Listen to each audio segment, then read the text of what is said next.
the Gospel of Saint Matthew, chapter 1, verses 18 to 25, which is the Annunciation to Joseph. So, before we begin, let's read the passage. Can someone volunteer to read it?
Thanks for the reading, Jobin. So, let's bow our heads down in prayer. In the name of the Father, the Son, and the Holy Spirit, one true God, may His grace and mercy be upon us forever. Amen. Dear Heavenly Father, Lord, we thank you for giving us this opportunity for all of us to gather here together in your name. Lord, we thank you for the wonderful song that we heard today. Lord, we want your grace to be with us. We want your Holy Spirit to work in us as we read your word and meditate upon your word. Lord, help us to understand your words. Lord, help us to use them in our lives. We ask all this in the name of the Father, Son, and the Holy Spirit. Amen.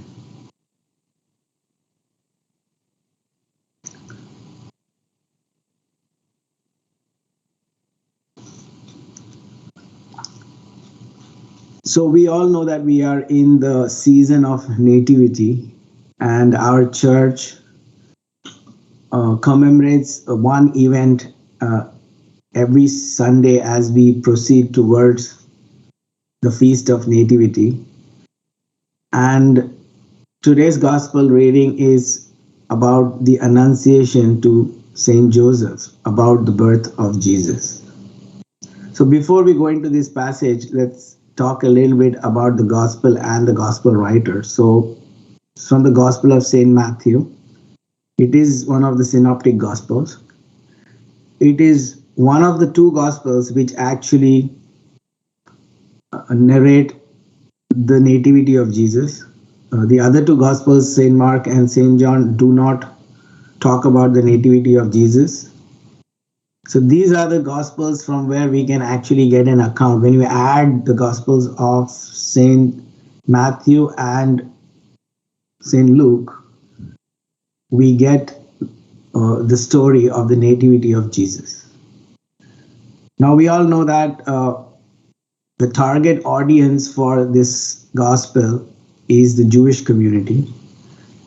And that's why we would find him always referring to fulfillment of scriptures. He would mention an incident, and at the end of it, he would say, this happened so that the scriptures might be fulfilled. So one of the objectives of Saint Matthew is to make the Jewish community understand that whatever was prophesied in the Old Testament is now fulfilled in the New Testament. So that's one of his objectives. And we find that in the beginning of the gospel, the first thing that Saint Matthew starts with is the lineage of Jesus, or the genealogy of Jesus. That's what he starts with. And when he mentions the genealogy, his genealogy actually starts with Abraham. So he starts his genealogy from Abraham to all the way to Joseph, showing that Joseph is a descendant of King David. So the Messiah would come from the family of King David.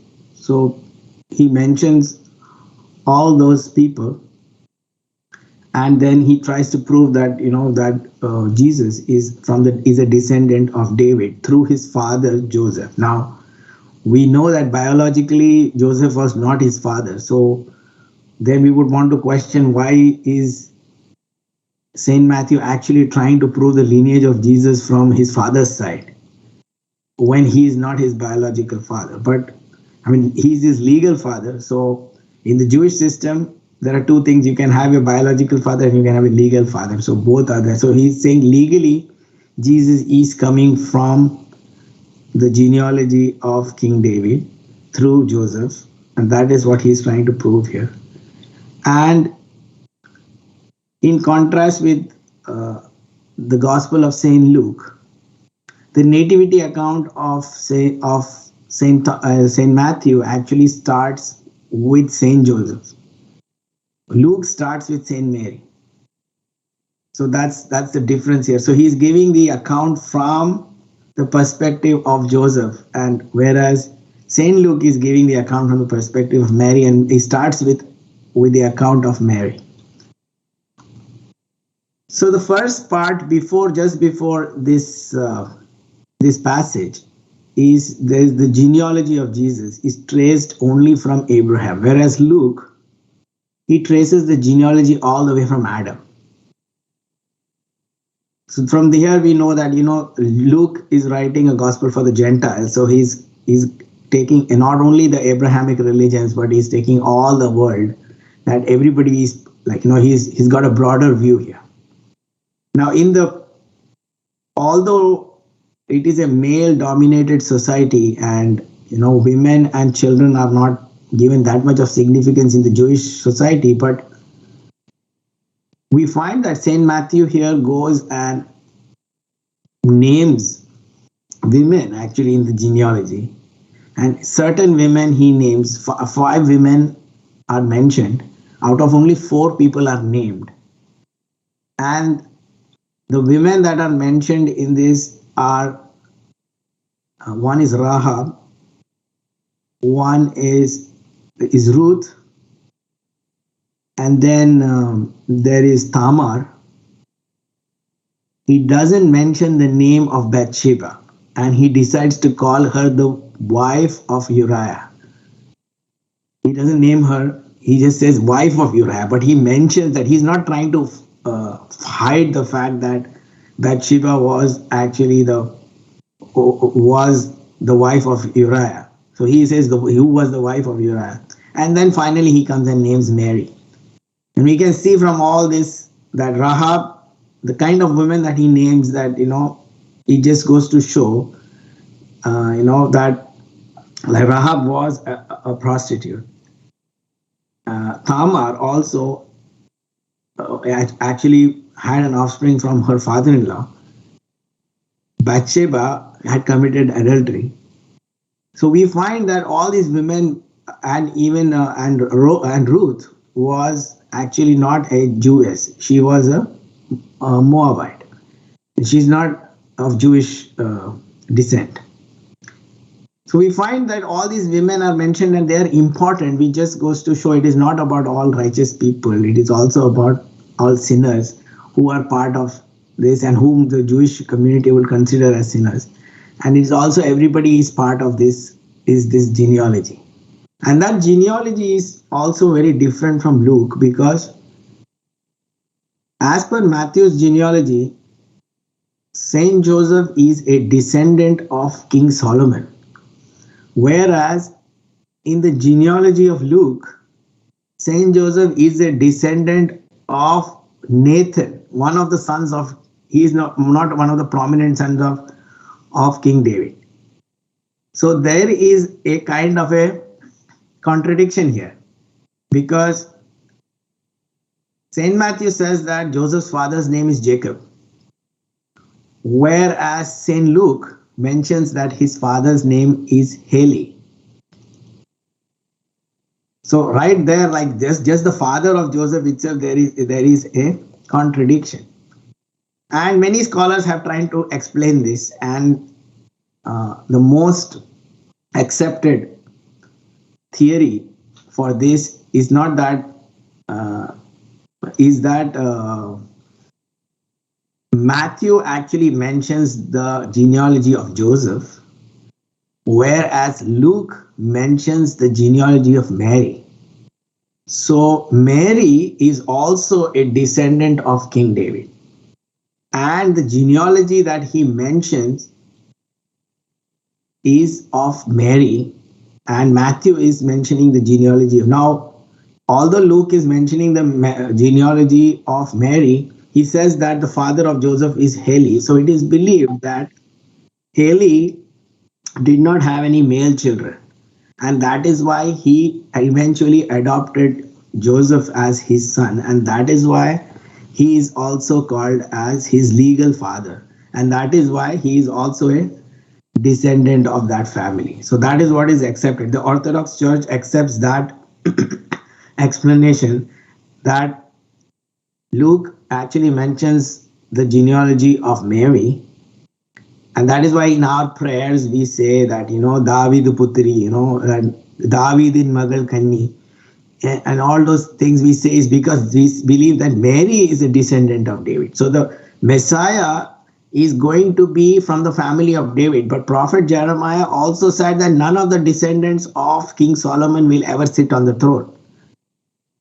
So, as per the prophecy of Prophet Jeremiah, if somebody is going to sit on the throne, will never be from the lineage of King Solomon, but it will be the lineage of David, but not from. So that is how it is being fulfilled. That Jesus is coming from both, not only from the lineage of Solomon, but also from the lineage of other son of King David, his son Nathan. So that is how the scholars, they want to interpret this.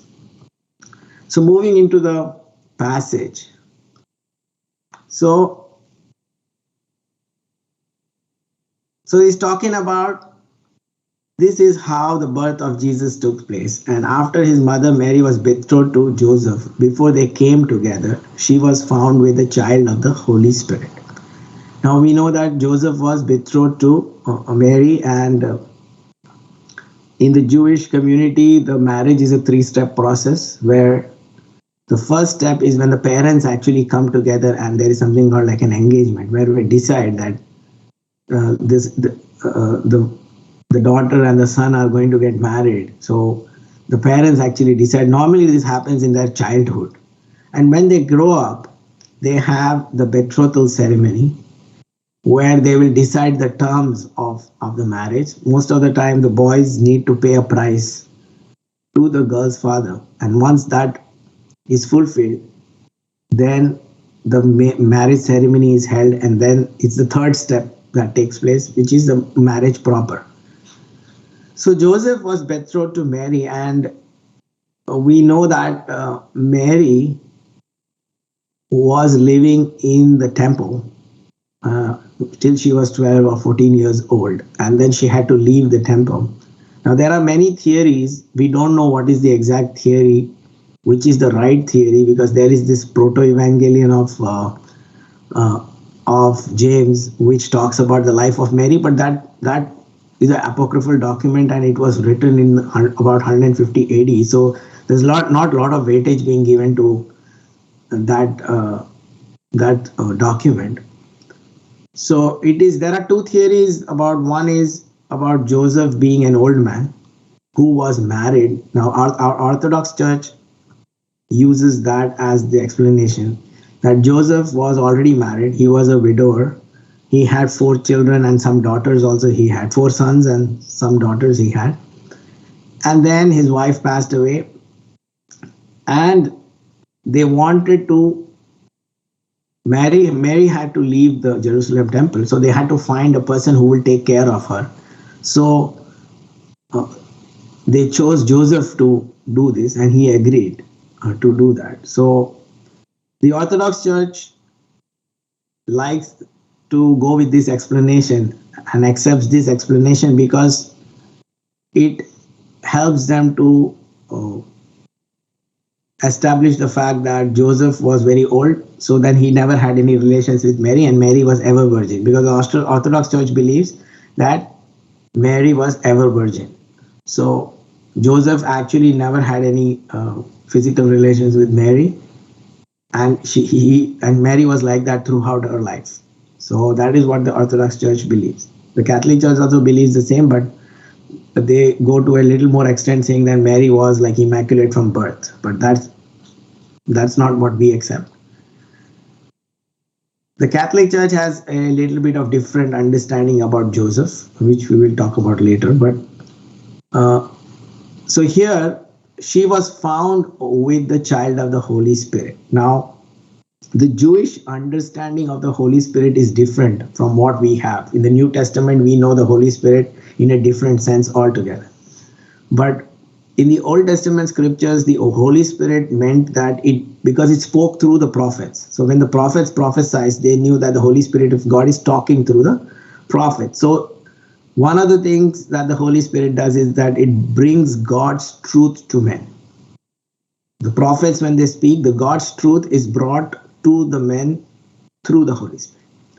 The second thing about the Holy Spirit is that it helped men recognize God's truth. So when you have the Holy Spirit in you, you will be able to recognize God's truth.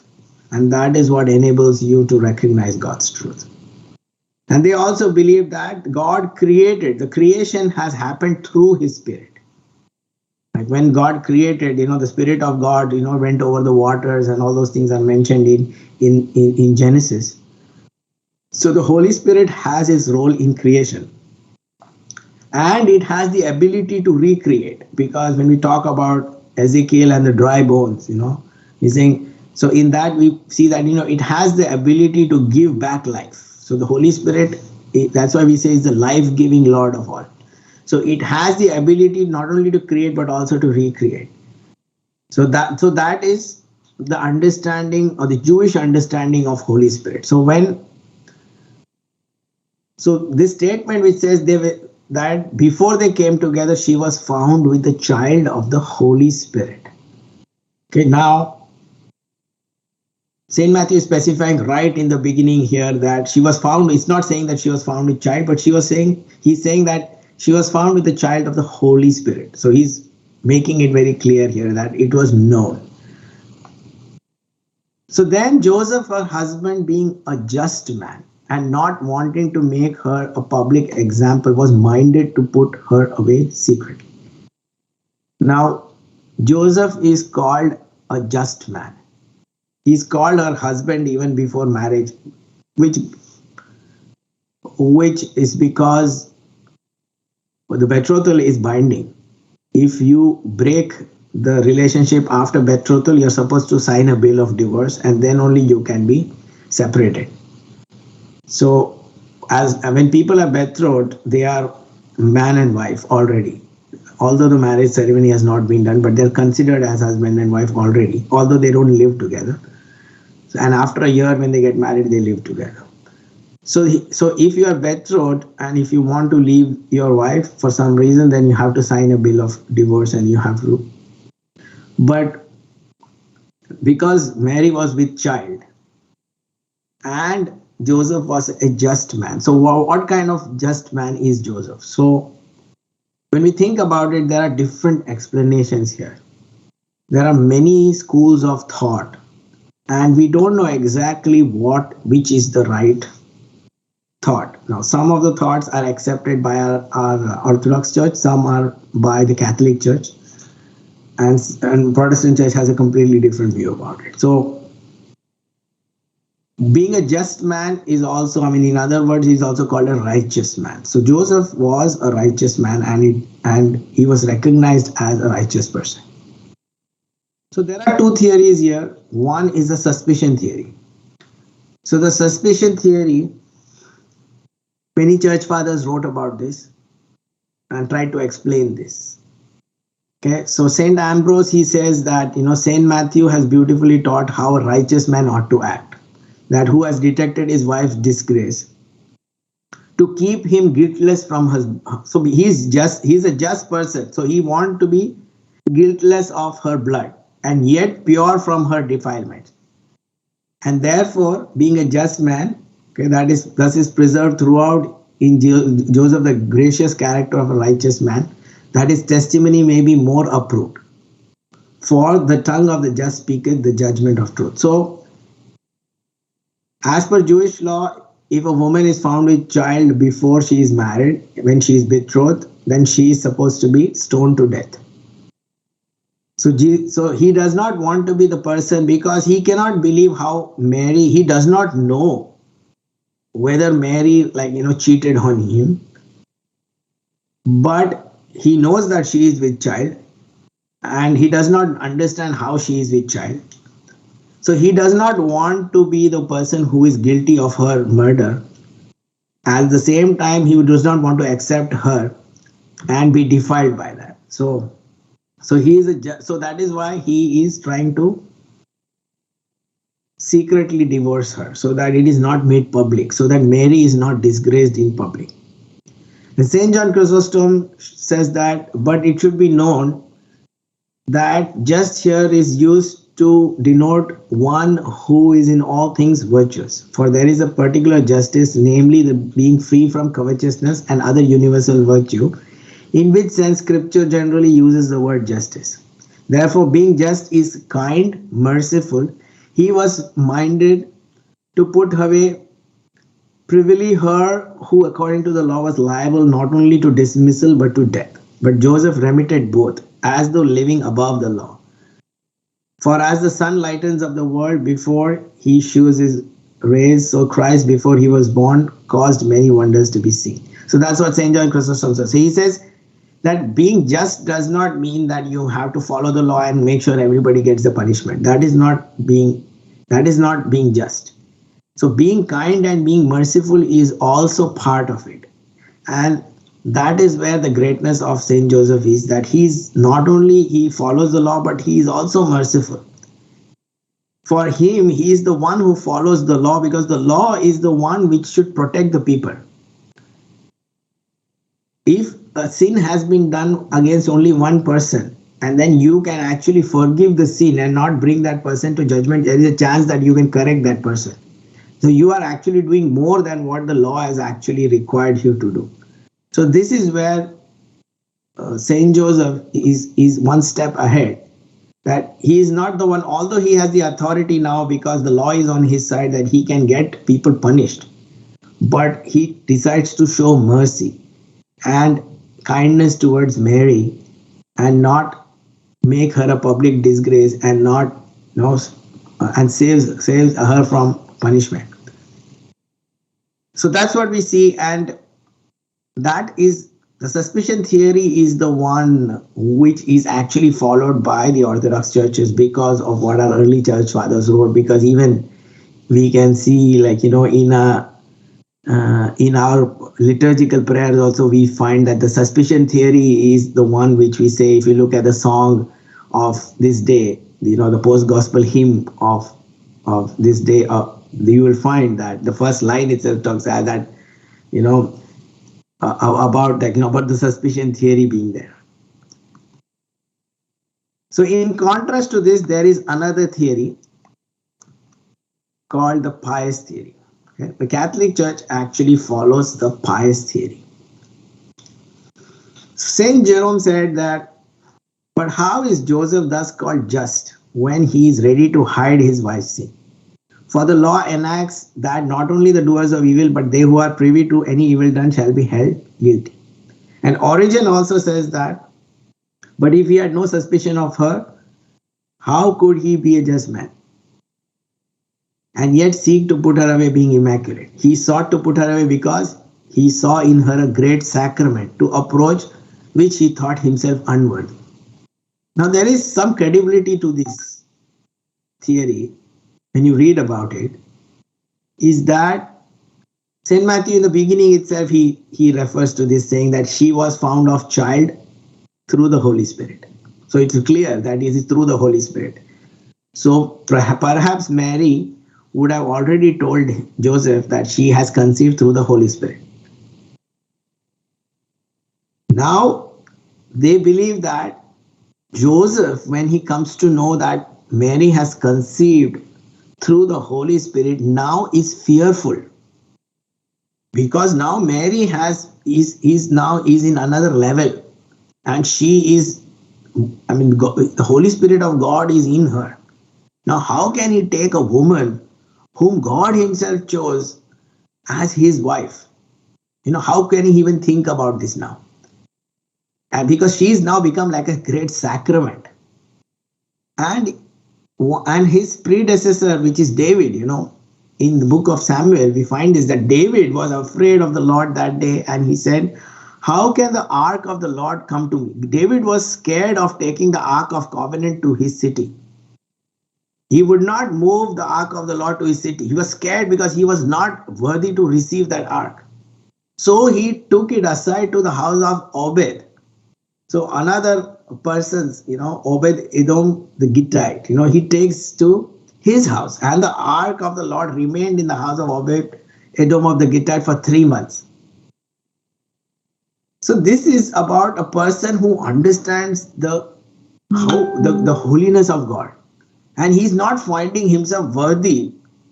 That Mary has been chosen by God and she's at another level altogether, and he being unworthy of this, how can he now go and take Mary, the one which God has chosen for himself? How can he now go and take that woman as his wife? So this is the problem that Saint Joseph has in his mind, that how can what God, is dwelling in her. How I'm so unworthy to bring that to my house. And that is why he is trying to secretly divorce, which is also another way of looking at things, of our worthiness. When we go into the sacrament of Holy Communion, how do we feel worthy of receiving that? And what is our approach to these kind of things? What David shows here, how he's afraid. And another thing which actually helps this theory is the next verse, that while he thought about these things, behold, an angel of the Lord appeared to him in a dream, saying, Joseph, son of David, do not be afraid to take Mary as your wife, for that which is conceived in her is of the Holy Spirit. Now this statement helps both theories. One is, if he knew that it is of the Holy Spirit, then why is the angel telling him about the Holy Spirit? But the other way around, the angel is not telling Joseph, do not be angry.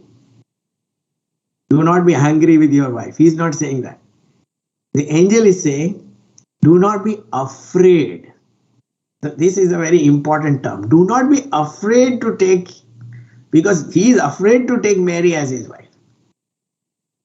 So that is where the pious theory, has a, kind of a proof there, right? That saying that what the angel tells him is that do not be afraid to take Mary as your wife. Because he is afraid to bring Mary, because he's thinking about God being dwelling with her, and he's not worthy. He's afraid that how am I going to bring one which the Holy Spirit of God into my home, and I'm not worthy of it. So he says, do not be afraid. And then he gives him the command to take Mary as his wife. Now, to take Mary as his wife here, the important thing here is to note that the words which are used to say take Mary as your wife. Now, in the Bible, normally the Greek word which is used to say to take as a wife, to get married, is the word called lambano. And here the word used is par al ambano, which means to take by your side and not a consummated marriage. The word which is used 103 times in the Old Testament to describe somebody taking somebody in marriage as a consummated marriage is lambano, whereas par alambano means to take by your side. It does not mean a consummated marriage. So there is a difference between or to receive. Like, it can be used in other terms. It's been used in many places in the New Testament, but it is not used in regards to getting married. So again, this proves that the angel asked him to take Mary on his side and take care of her, but not marry her as what marriage is. It's a different word used here. So we find that the angel in his message now gives him that she will bring forth a son, and he gives his vocation to what is his role going to be in the salvation of mankind. Joseph's role in the salvation of mankind, that is what the angel makes clear to him, that you will take care of Mary, and you will name him. He gives him the authority that you will name him as Jesus. He gives him the authority to name him. And that's how Joseph gets the authority to be the father of Jesus through the angel. God gives him the authority to be his father in an earthly sense. And he gives the message that the son will be born, and what will be his mission is to save his people from their sins. So we find that Joseph here is a man of dreams in the first place, just like his predecessor in the Old Testament, who there is a lot of things actually parallel with Joseph of the New Testament and the Joseph of Old Testament, because in both places you can find the father of Joseph in Old Testament is Jacob, and the father of the Joseph in New Testament is also Jacob. And then we find that Joseph in the Old Testament, he dreamed, and he was an interpreter of dreams. So he was the one who dreamed, and all his problems in life was the result of the dreams. And here we find that Joseph also has dreams, and 4 times the angel comes in his dream and instructs him. The first time when he is the Annunciation, the second time he asks him to flee with Mary and Jesus to Egypt. Then he asks them to return from Egypt. And then when they want to go to Judah, he tells them not to go to Judah, but go to Nazareth, to go to Galilee. So he's a man of dreams, and every time he goes to sleep, he's thinking about God, and that is why he has the angels coming in his dream. So one more thought I would take from here is that when we go to sleep, what do we think about?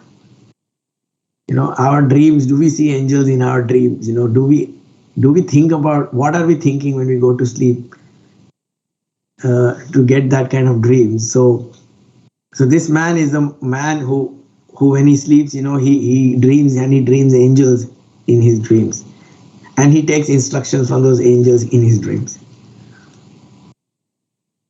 So all this was done. Now St. Matthew is coming out with his famous statement here, which is, he reiterates again, how all this was done, that it might be fulfilled, which was spoken by the Lord through the prophet. Now, prophet Isaiah in 7:14 says that, behold, the virgin shall be with child and bear a son, and they shall call his name Emmanuel, which is translated as God with us.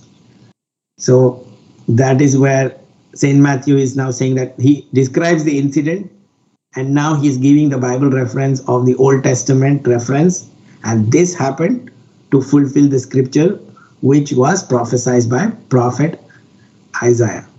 Now one question may come like, prophet Isaiah said his name should be Emmanuel, then why did they call him Jesus? Now,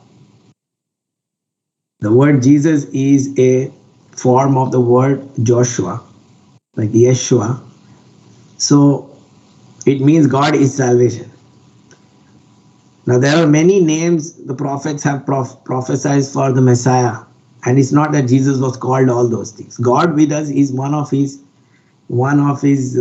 titles, and there are other, like the Prince of Peace, the Wonderful Counselor. There are a lot of other titles that have been given. So this is considered as a title which was given to the Messiah, but not literally the name that would be given to the Messiah. And the name that Jesus has is God is salvation. So again, that is also the same thing. So that God is our salvation. So that is the right name that was given, and that is the name that was given by the angel to Saint Joseph. So then Joseph, being aroused from sleep, did as the angel of the Lord commanded, and took to him as his wife. Again, it's the paralambano which is used here. Took to as his wife, and did not know her till she had brought forth her first son, and he called his name Jesus. So here we find the angel told Joseph something, and he did exactly what the angel said. He was completely obedient. He did not argue with the angel. Just like, you know, Mary, you can say that, let your will be done, but you don't find Joseph saying anything. Joseph, there are not, in the Bible, there are very, Joseph does not say, he's a very silent person here. Nobody has quoted Joseph saying, Joseph said this. Like Mary has said a song, Elizabeth has a hymn, Zachariah has a hymn, but Joseph has no hymn. He's just silent and he's just obedient. And he did exactly what, not only in this time, but every time. When the angel told him to flee to Egypt with Mary, he just obeyed. When the angel told him to come back, from there he came back. The angel told him to go to Galilee, he goes there. So he's very obedient. And here we find that, also the saying that he did not know her till he had brought forth her son. Now, a lot of Orthodox Church, we believe that Mary was ever virgin. So, but the Protestant Church believes that they look at this statement and say, it just says that he did not know her till she had brought forth her firstborn son. Now, every only son is also firstborn. So that doesn't mean there were more. So they say that it just says firstborn, which means Mary had children other than Jesus, and those were his brothers and sisters, where Orthodox Church rejects this theory. Because to say that he did not know her till she had brought forth her firstborn does not mean that after that she had relations. It does not mean in any way. Because in the Bible also it says that Michal did not have any children till the day she died. So does that mean that after she died she had children? So the same words, the way the till she was done is a kind of a term which is used in the Bible in many places. But that does not mean that after that it happened. In no way it means that. It just means that Jesus, it just clarifies here that till Jesus was born, nobody had any physical relationship, so he was purely a child of the Spirit. So this is just making clarifying that there was no other intervention in between. But that does not mean that after that there was physical relationship with Mary or anything. That the church does not believe. The Orthodox Church and the Catholic Church both do not believe in that theory. So we believe that Mary was ever virgin. So he took his Mary as his wife, not in the worldly sense. Again, as I said, the word which is used is just to take her by his side and take care of her. It is not a consummated marriage. And we find that he's a man of action. We believe that, he was older in age, but in spite of his age, he made the journey to Bethlehem with Mary. And when they did not find any place in the inn, they improvised and they decided to, and even if they would get to go into a cave and have the child there, they agreed to that. And and Christ, we say, was born in a manger, but it's more of like a cave where he was born. And he takes Mary on this journey all the way from Nazareth to all the way to to Egypt to save the child. And that's a big journey. For going like all the way to Egypt is a big journey. So he makes that journey with her. It's a difficult journey, and he's there by Mary's side, bringing her back from Egypt, then going from there to Galilee. So he's not a, I mean, he's not a person who speaks too many things in the Bible here, but he's a man of action. We know that does things. His actions speak louder than words. So in our church, we do not have a feast day as such. Although the Orthodox churches, the Eastern Orthodox churches, they say the first Sunday after Nativity is supposed to be the feast of Saint Joseph. If there is no Sunday after the first after the Nativity feast of Nativity, then they would use 26th January as a feast day. So the Eastern Orthodox Church do have a feast day for Saint Joseph, but in our church, we don't have a specific day for Saint Joseph. And unfortunately, he has been a saint who has not been given that much of prominence in the church. I don't know why. But recently, just like there is a study of Mariology, there is also a Josephology now, where people are trying to study about Saint Joseph. And last year, actually, Pope Francis of the Catholic Church announced the last year as the year of Saint Joseph. So that just ended. So from December 8th of last year to December 8th of this year, it was celebrated as the year of Saint Joseph. And it just ended 2 days ago, that the year of Saint Joseph actually ended two days ago. And the church during this time is trying to, the Catholic Church is trying to meditate more upon what Saint Joseph did, and what was the importance that needs to be given to Saint Joseph was not given before by the church. And that is why they want to bring this to the people, that all the contributions that Saint Joseph had in his life are equally commendable, and he is a saint who we should be commemorating, just like the other saints that we are commemorating. So with that, I would like to conclude this devotion, and let's open up for everybody else to add what they have. Thank you.